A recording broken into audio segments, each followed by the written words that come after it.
Shalom, perkenalkan nama saya Mediana Isnimisa, NIM 205 2022 0034. Saya adalah mahasiswa Institut Agama Kristen Negeri Kupang, Fakultas Ilmu Sosial Keagamaan Kristen, Program Studi Psikologi Kristen. Saya membuat video ini untuk memenuhi tugas mata kuliah biopsikologi. Baik, saya akan menjelaskan tentang brain development and brain behaviors.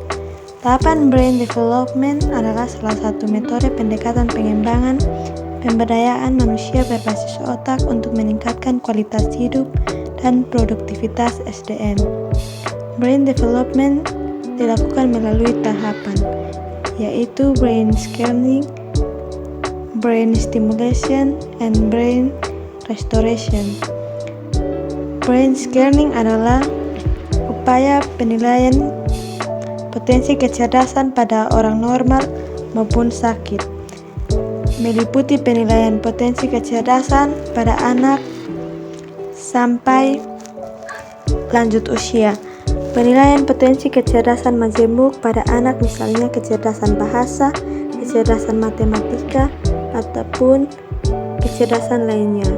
Dan penilaian kecerdasan kompeten pada dewasa atau usia produktif. Tahap perkembangan otak manusia.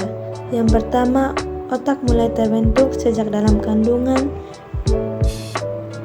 Yang kedua, saat bayi dilahirkan. Yang ketiga, masa anak-anak. Yang keempat, menginjak usia remaja. Yang kelima, beranjak dewasa. Dan yang terakhir, sudah lanjut usia.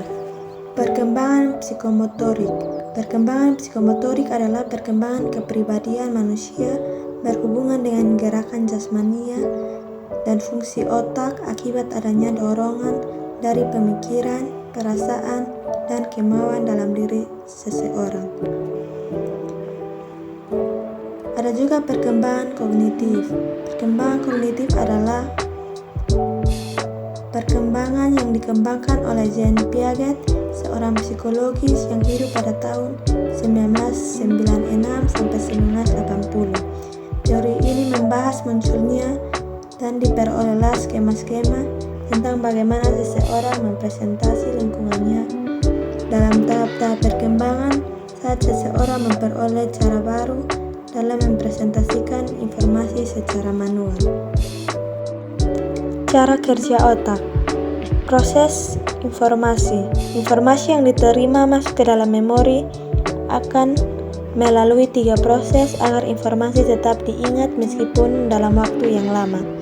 Jenis-jenis informasi, otak dan fungsinya sebagai memori. Para ahli mengklarifikasi memori dalam beberapa jenis menurut cara kerjanya.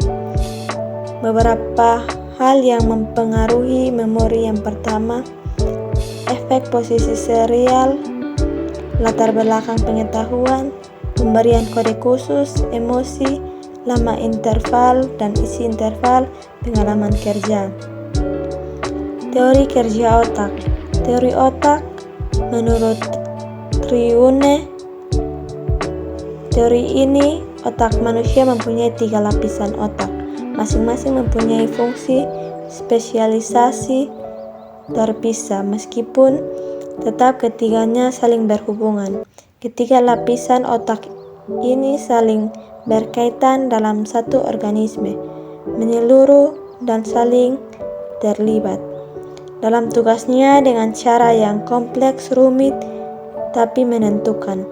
Lapisan otak manusia terdiri dari 3 bagian dasar yang berbeda, yaitu otak reptil, sistem limbik, dan otak neokortek yang disebut dengan otak belajar. Baik, sekian dari saya. Terima kasih.